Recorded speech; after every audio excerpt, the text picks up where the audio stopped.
Hi everyone, welcome back to Kidding Around. My name is Melanie Smith, and I think it is fabulous that you are here with me today on another fun Film Friday. Today we'll be talking about the movie Spy Kids. Before we do that though, if you like what you're seeing here and want to follow along with all of Kidding Around's videos, please make sure to subscribe to our YouTube channel, and below each video click the thumbs up. Also, if you really like what you're doing here, please share us with your friends. Thank you so much. All right, well, let's move on and talk today about our fun movie. Today, we are talking all about Spy Kids. Have you seen it? Well, if you haven't, here's a brief description. So, Gregorio and Ingrid are two of the greatest secret agents that the world has ever known. They're masters of disguise, mavens of invention, and able to stop wars before they even start. They work for separate countries, and they are sent to eliminate their most dangerous enemy, which is each other. But in an exotic corner of the world, when they finally come face to face, they fall in love instead, and they embark on the most dangerous mission they have ever faced: raising a family.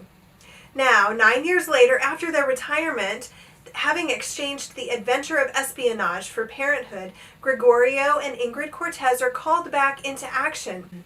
When their former colleagues, the world's most formidable spies, start disappearing one by one, the Cortezes are forced to take on techno-wizard Fegan Floop and his evil egg-headed sidekick Minion. But when the unthinkable happens and they too disappear, unfortunately there are only two people in the world who can rescue them: their kids. It's a great movie, and if you haven't had a chance to watch it, I do hope that you get the chance to do that soon. And I thought today that we would go along with this spy theme and we would talk all about fingerprints, because, as we all know, a good spy definitely needs to know how to find and read a fingerprint. So before we talk about how to find your own fingerprints, let's talk a little bit about fingerprints in general. So there are three things that you might see if you look closely at someone's fingerprint. You might see a loop, you might see a whorl, or you might see an arch, or you might see a combination of these three things. So all fingerprints have at least one of these characteristics, and some fingerprints have two, and some fingerprints have all three. Have you ever had a chance to look at your fingerprints very carefully? Well, we're going to be doing that today so that you will know what characteristics your fingerprints have. So we're actually going to be doing three activities today, all relating to fingerprints, but this first one, we're going to be able to find our fingerprints and look at them very closely to be able to determine exactly what our own fingerprints look like. So to do this activity, you will need a couple supplies. You will need some Scotch tape, you will need a pencil, and then you will need a white piece of paper. That's it. Or cardstock works too. I'm using cardstock. All right, so I'm sure that you are familiar with people putting their finger in some ink and then stamping it out on a white piece of paper. Sometimes that gives a pretty good fingerprint, so you can look at it and see what your fingerprint actually looks like. But sometimes it's kind of smeary, sometimes it's kind of dotty. But I have found a foolproof way, maybe I should say fail-proof way, to find your own fingerprint and be able to look at it very closely. So we're going to take a pencil and we are going to scribble an area of about, let's say 1 inch by 2 inches.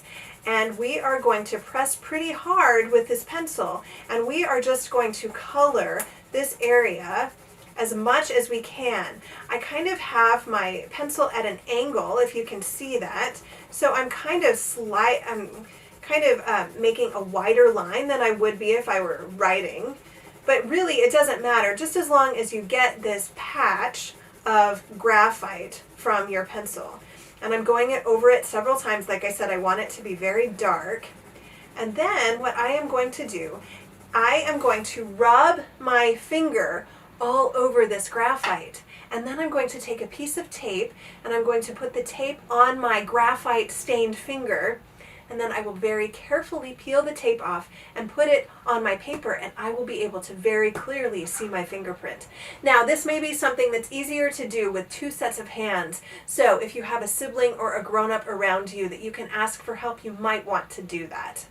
All right, so like I said, I'm just going to rub my finger all throughout this graphite patch.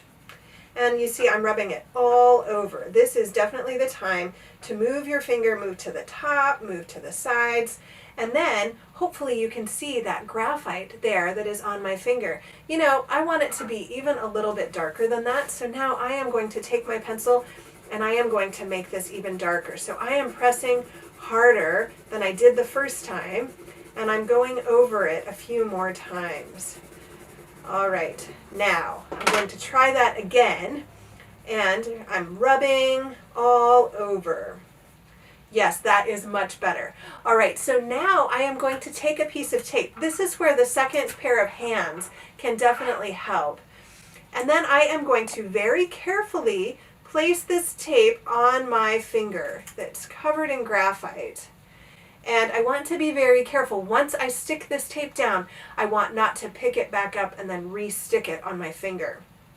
All right, so I have that down. Now, another person may be able to help you take the tape off, and maybe they can even lay it face up on the table, and then you can kind of place your finger down and rub it however it works for you. And you know what? If it doesn't work the first time, please try it again. It definitely will work.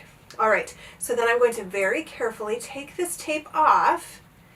And I'm sure that you can see there that I already have my fingerprint, but it's going to be so much clearer. I'm going to put it down here.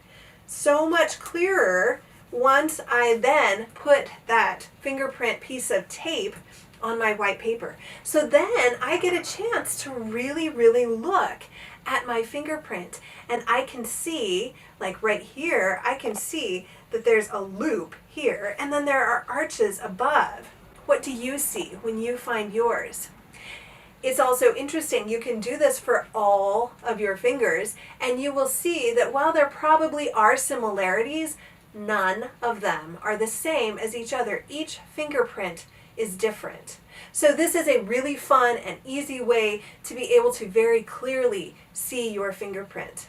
Now, I'm going to do another activity that will allow you to see your fingerprint a little bit bigger than normal, which makes it a little bit easier to classify.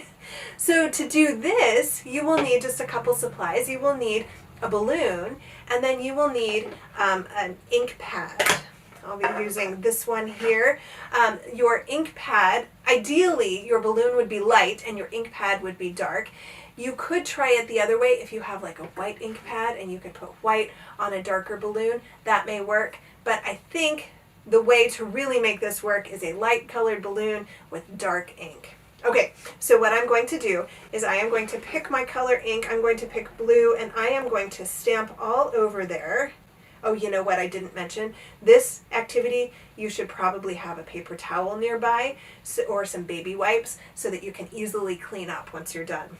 All right, so, but then once I have my paper towels, I am going to stamp my finger in the ink, and that looks pretty good. It's pretty well covered, but you can still, hopefully, I can see it. I hope you can see it on the camera. You can still see those ridges. You don't want it like paint thick, because if it's that thick, then it's not going to show you the little lines and indentions.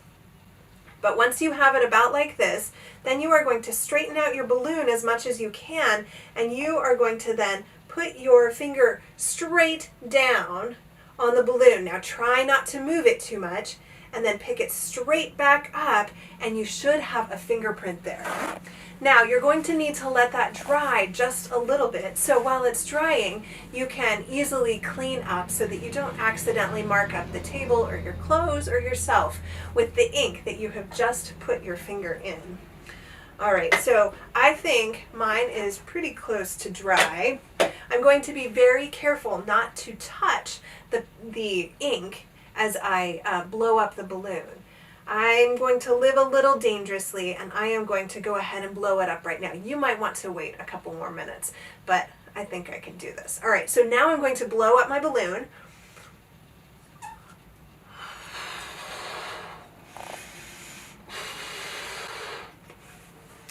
Oh, and there is your fingerprint. You can see that got a little bit light. So I'm going to let a little bit of air out so that I can see it just a little bit better, a little darker.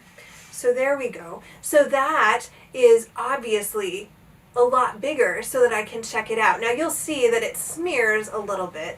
So, you know, it's not perfect, but you can definitely see a little bit more of your fingerprint because it's bigger, so you can easily see it.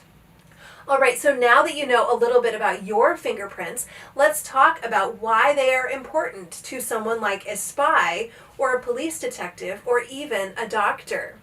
So you may have noticed that the skin on the palms of your hands and even on the soles of your feet is a different type of skin than is on the rest of your body. It's a little bit thicker, and also hair cannot grow on it. It's called friction-ridged skin, and because of those qualities, that is what causes these fingerprints or footprints to appear. Now, interestingly enough, these fingerprints are something that form when you are in utero. So when you are in your mom's womb, your fingerprints have already started forming. They are something that will stay with you the rest of your life. Even if you accidentally cut your finger, or even if there were some type of way that you could take off your fingerprints, they would grow back, and they would grow back in the same patterns that they currently are in. So that's super interesting. The other thing that's really interesting about fingerprints is they are unique to you. So no one else in the world has fingerprints like you do. So this is why it's interesting to a police detective or a spy. If they find your fingerprints in a place that you said you weren't in, they know that you're lying. They know that you were there if they see your fingerprints in that room. Interestingly enough, we leave fingerprints on everything that we touch. Sometimes it's not very easy to see. Sometimes it's almost impossible to see. But we do leave fingerprints around if we touch things like door handles or glasses. So we are going to talk now about how to lift those prints the way that a police detective or a spy might. Now they have different materials that they use. Theirs are a little bit more fine-tuned than the ones that we'll be using, but for our purposes, just for lifting fingerprints for fun, we can definitely get by with our tools, which are some baby powder and a makeup brush or a big paintbrush. Now, if you're using someone else's makeup brush, be sure to ask them if it's okay before you just jump in and do that. You will also need a container to hold the baby powder that we'll be using. You will need a black piece of paper, or at least a dark piece of paper, some Scotch tape, and a glass or something to leave your fingerprint on. Okay, so I'm holding this glass. Let's do it that way. I am holding this glass and I am leaving fingerprints on it, even though I'm not consciously aware of it. Say I put this glass down and I leave. Then someone comes in and says, who didn't put the glass away where they were supposed to put it? And I say, oh, I don't know. And they're like, all right, we're going to check fingerprints. Uh-oh, I'm in trouble now. Well, this is how they can lift these fingerprints and then prove that it was actually me who was holding that glass. All right, so I have been holding this glass. I am now going to use my baby powder and my brush to lift the print off. So I'll put some baby powder, oops, I just closed it. I guess you need to open it. So I'll put some baby powder in my container, and then I am going to dip my brush into it, and I am going to put the baby powder on this glass. All right, so I am tapping it on. I want to be very careful to tap it. I don't want to brush it too much because fingerprints are pretty fragile and you can accidentally brush away your fingerprint. So I'm going to tap it all around where I was holding it. And as you can see, there's excess powder there. And then I'm going to try to be very careful and blow it off. You could do this outside, which would definitely make the grown-ups in your house happy. And it will also make it easier for you to clean up. I'm right here. I'm going to try to blow it back into my container. We'll see how I do.